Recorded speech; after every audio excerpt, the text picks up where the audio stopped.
Hi everyone, it's Mark here. Welcome back to the channel.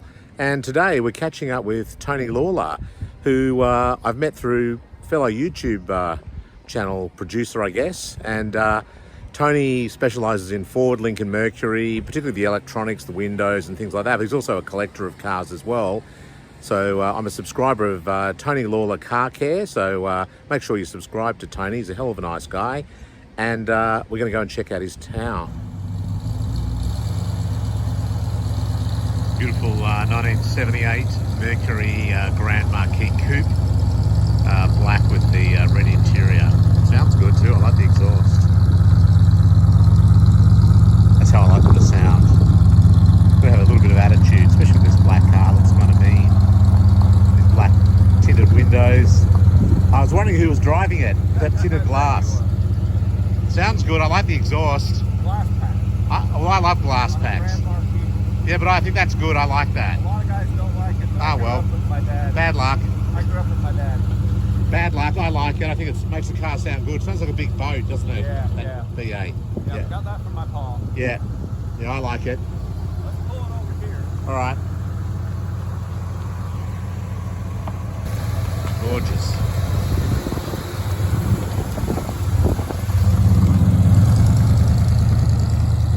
Okay, I'm back here with Tony. Thanks for having us over, Tony. Oh, you're welcome. And great to meet you in person. Yeah.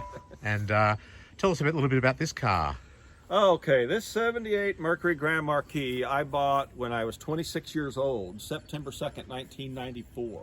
Wow. It was in the Southern Illinois Trader paper. I would buy one every week and take it to work with me to read it during downtime. And it was advertised in there with 67,000 miles on it, and it had, I think it rolled over 68,000 on the way home. Yep. So anyway, I still have the ad that I cut out of the that's good. out of the paper. Yeah. And it was down around Evansville, Indiana, somewhere is where I got it. And it was advertised for $26.50. So I never Cheap. even, a lot of people back then told me, you're stupid for paying that much money for a car that age. Really? And I said, well, you know, I've had enough of them. I know what it is. And I mean, they don't were think it's too much undervalued. money. The cars were very undervalued, weren't they? These sort of cars. Yeah. So at $26.50, of course, I never even tried to talk him down. Yeah. So I've had this car as of this past September 2nd. It was 29 years Wow. that I've had it. And it's just been a really good car. It's never left me sitting anywhere. The best $26.50 that you ever spent, really. Yeah, I think. Let's see. Yeah, it's got 97,000 miles on it. Oh, right. now. So you've had a bit of use out of it, which is good. Mhm. I'll just get a shot here of the interior. Yeah, in 78, this was a 1 year only seat material option because Right. leather came standard in the Grand Marquis, but you could opt out of it and just get this Right. what they called media velour, which Yeah, I 'cause really like. I've got a few Grand Marquis sedans, and I think one's got like a chocolate brown leather, but the other one's got like a two-tone cream and brown, like a two-tone finish. Yeah. Yeah. Yeah. And they carried it over into the door panels and, you know. Yeah, it's it nicely looked appointed. And like, you know, you were saying before, the cloth, it's actually more comfortable. It's better in sort of, in winter it's not so cold, and summer it's not so hot, so it's actually, and it lasts longer too, doesn't Yeah, it? and as we mentioned, you know, I like adding options. So I took everything. See this, let's see, this looked like this when I Right. bought it. It just had two window switches and a door lock switch. But Yeah. I took everything out of a four-door and wired it, and I made these rear quarter windows functional. Because that stopped in the Because early 70s, mid was it? 75. Mid-70s, okay. In mid 75, they stopped making these Right. functional, and they made them fixed. Yeah. So I found one out of a 73 or 74 and took everything out of it and just Yeah. put it in and put the switches back here for the passengers too. Right, yes. So Nice, that's a nice touch. yeah, and I added illuminated entry to it. Yes. You know, Yep. this here with your little halo and their dome light comes on for so many seconds. So for people who don't know these cars, because you know we think about it just second nature, we know what it is. But for those maybe younger viewers, there's a little lens in here, which is like a nice sort of cream sort of So light. you can see where to put the key. Just lift Yeah. up the door handle. Yeah. And your dome lights come on, and this lights Yeah. up, Yeah. and you can see where to put your key, and then when you get in, it stays on for so long. Yeah. It's actually a very nice touch, it's, isn't it? Everybody just assumes that it's on everything. But Yeah. this is a 78, and that wasn't available until 77. That Yeah. was the first year. Yeah. I'm getting ready to do a YouTube video on my own Okay. channel all about illuminated entry and all Yeah. the components that's involved in it. It was nicely done on the exterior, wasn't it? The way that just had a little creamy yellowy glow to the light. I thought that was nicely done. Yeah. And the wheels, were they already... These are the aluminium or aluminum, you call them aluminum. I added those wheels to... Nice center caps. Were they new old stock? No, they're not, but Well, I they do look have like new it. old stock. Let's see, the car looked like this. Ah, okay. Here's the original ad for 2650. Yeah. Said it had 68,000 miles on it, but it was just under that. Mm-hmm. So that's what the car looked like when I bought it. No cornering lamps either. I added Right. I added the cornering lamps. Yes. It's not a bad job. It's all pretty well plug and play. Yeah. And they're a nice little feature, aren't they? If you go into some unfamiliar place and there's curbing that you're not familiar with or a driveway, it actually is quite useful. Let's see if those... There you go.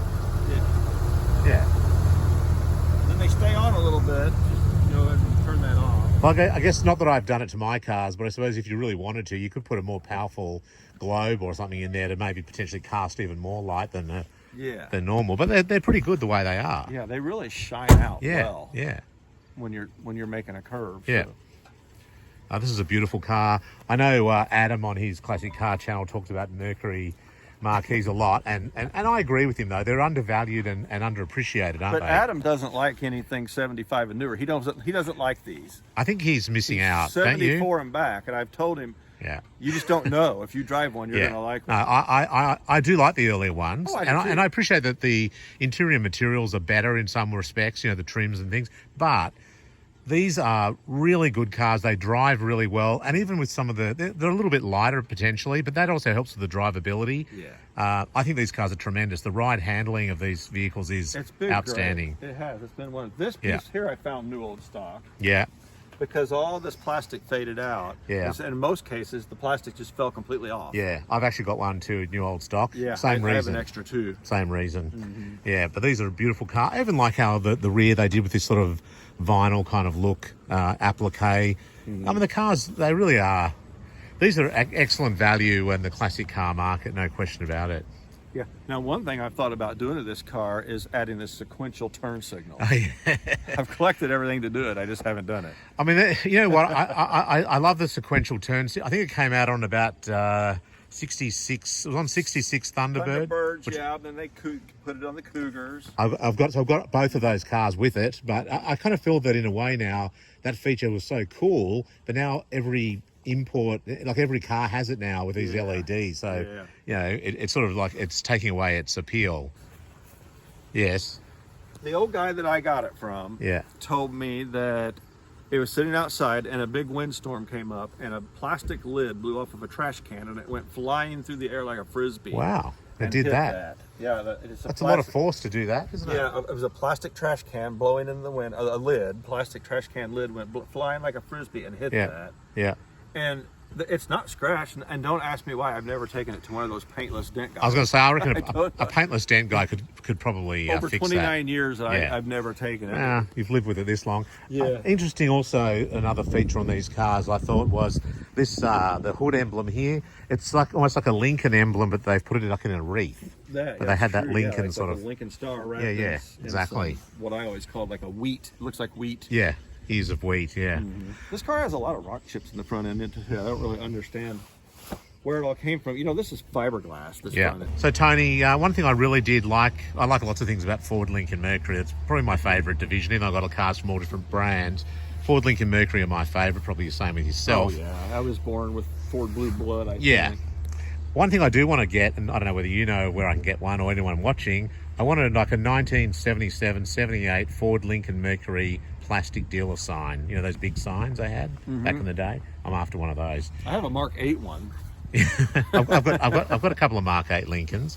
But what I was going to say here was the differentiation that Ford was able to achieve with sharing some parts. Obviously the Mercury, the sedan, had a longer wheelbase, but even the placement of the trim along the top here, and that may vary between what they did say on the LTD Landau, but they're actually able to create a very different look Yeah. with sort of some shared parts. I thought they did that very well forward. I thought so too. Yeah. Yeah. There's a lot of Lincoln stuff in this car. Yeah, yeah. And LTD stuff. Yeah, absolutely. I mean, that's right. But I think they had enough differentiation between the two, yeah? Yeah, you could definitely tell. Well, Tony, thanks very much for showing us this car. I think these Marquis are very handsome cars. I think that's probably a good description for it. I always thought, even when they were relatively new in the brochures, they always look they're very impressive looking car. And you kind of get a better ride than an LTD. And I think in a way better driving than a Lincoln. So kind of like the best of both worlds. But thanks so much, Tony. It's been fantastic looking at these vehicles today. Yeah, thank you. We got a couple more to look at too. Okay, let's check them out. All righty.